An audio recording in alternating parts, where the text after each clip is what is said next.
We do get solutions to our problems. We do get premonitions. We do get information in the spirit world. But it's the easiest way that spirit can get to us, like I said, without startling us. Because many people will say, well, that was a dream, until they until they start catching on that that dream that they dreamt came into fruition in this reality. So what steps would you recommend that people try to use in their lives to gain more of an ability to know, to be able to separate in their minds whether a dream that they've had was purely a psychological reworking versus a real message from, well, I'd like to ask you from where, but a real message from the outside, let's see, or from the soul. I don't know the answer. The message comes from spirit, comes from a collective consciousness, Father, Mother, God. There's many terms, as you know, or names for God, or guardian angels, or spirit guides, or loved ones that are over there. You know, the soul continues to go on. Even science knows that the soul is energy with consciousness. They just can't prove, okay, if there's a heaven with all these near-death experiences that are documented, and the doctors have even seen, and they have no answer for, or no explanation, they say, well, there has to be something to it, because there was no way that they could possibly have known these things.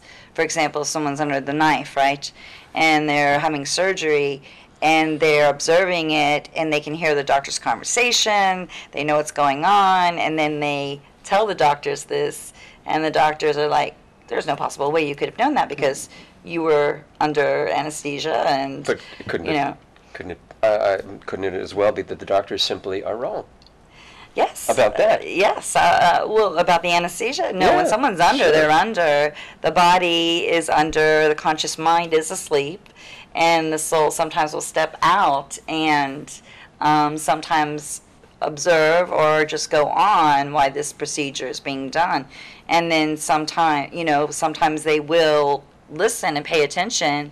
I know that happened to me with my near-death experience. I hovered over literally my lighter body, my astral body, my soul, hovered over the scene watching, and I looked down at my body, and I thought, wow, I thought it looked better than that. And I remember thinking, wait a minute, I'm down there, how am I up here?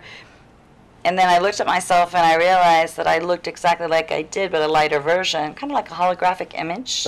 You know, think of us as energy and light, but taking the same form, but with consciousness, with so much more wisdom, actually, once you're out of that ego and that intellect. And so really that's what the intuition is guiding you to your original contract, your purpose while you're here, which is based on the soul's journey to learn and grow through the physical experiences, coming into this state of grace and recognizing that we have intuition, recognizing that we can tap into the spirit world through prayer and meditation, and that's just our form of communication. Just like you and I are talking now, we can talk to spirit, and then we need to listen. We can listen through meditation, or we can listen just by tuning into our intuition. Well, there's more to come on Dazzle Unlimited. We've only just gotten started with my special guest, Michelle Whitedove. I'm Steve Steinberg. You are watching Dazzle Unlimited, and there's more to come right after this break, so don't go away. This is Steve Steinberg speaking. I hope that you're finding value in tonight's episode of Dazzle Unlimited. If you'd like to comment on tonight's topic, or if your company might wish to advertise on the Dazzle Unlimited television series, please let us know. You can email us at dazzle@dazzleunlimited.com. Remember, Dazzle Unlimited airs in Southern Manhattan on Time Warner Cable TV Channel 35 every Wednesday evening in prime time at 8:30 p.m. Please make a note of it. And now, back to tonight's episode of Dazzle Unlimited.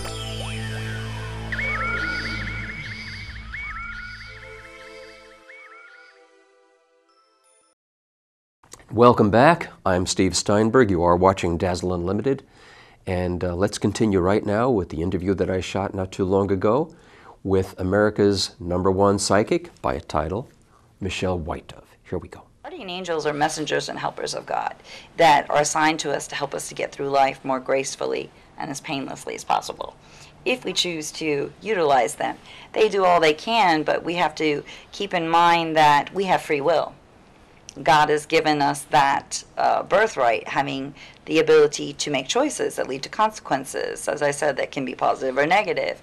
And we also have the birthright of co-creation, meaning that we create our life by the choices that we make and by our thoughts and what we visualize and our intent and what we say, and then of course what we do based on our deeds. And if you think about it, when we do leave this earth, what do we take with us? What do we take with us?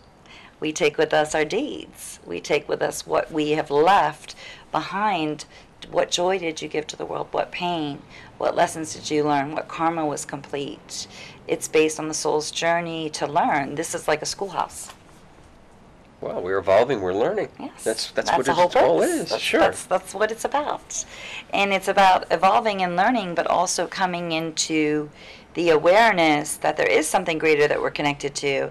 And if we can tap into that, we can make our process or our time here so much more pleasurable.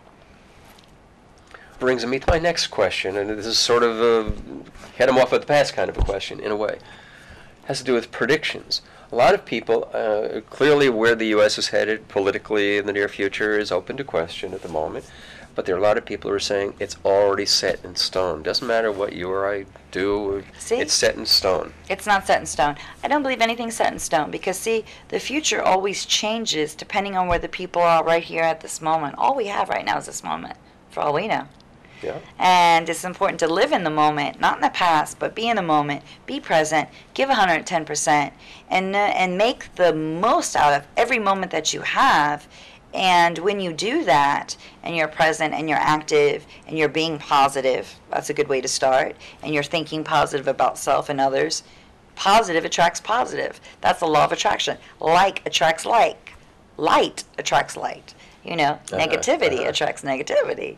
So, I mean, if you just look at the law of nature itself, that's self-explanatory. You know, it's really simple. People just make it complicated because there are so many different denominations of man-made religion and occults and, you know, some people that are just atheists or agnostics. But that's okay because everybody has a right to choose what may work for them, and it may work for them a while, and they may outgrow it, and I'd like to think that they will keep growing and learning, and then find something else that's bigger, which for me, spiritually speaking, to refer to myself as a spiritual medium is saying, I accept all people and all cultures and all ways of life and people that choose.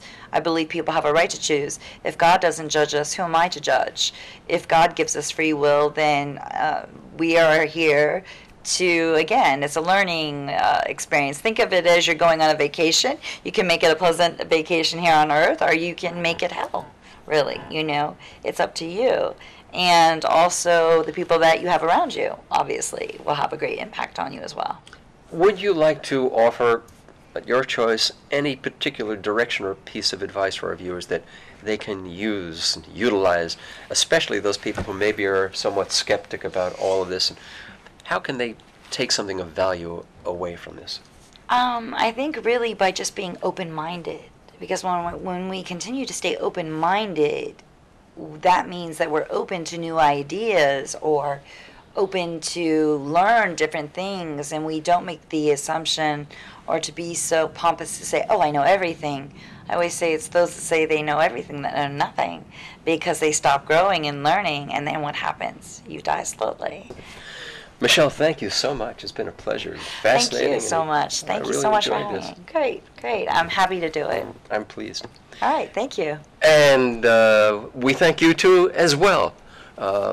Thanks for being with us in tonight's episode of Dazzle Unlimited. I'll be with you next week with another special guest on Dazzle Unlimited. I'm Steve Steinberg. See you then. Good night. Good night.